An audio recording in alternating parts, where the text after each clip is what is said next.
अस्सलाम वालेकुम वरहमतुल्लाहि वबरकातुह।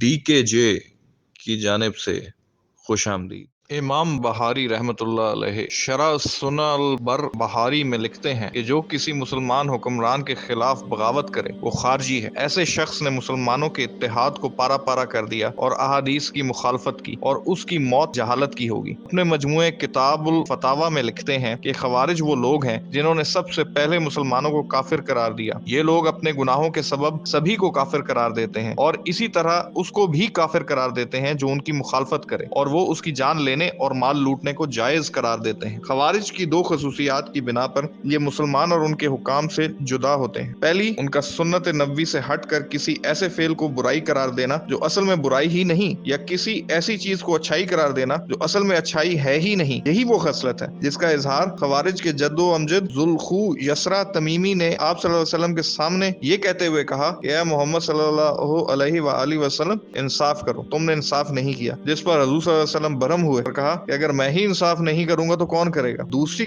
किस्म ये है कि ये अहले इस्लाम को महज गुनाहों की बिना पर तकफीर करते हैं और फिर उस पर उमा कुफर के सबब उनका खून बहना और माल लूटना रवा करार दे देते हैं। अहले इस्लाम के मुल्क को दारुल हरब और अपने मुल्क को दारुल इस्लाम कहते हैं।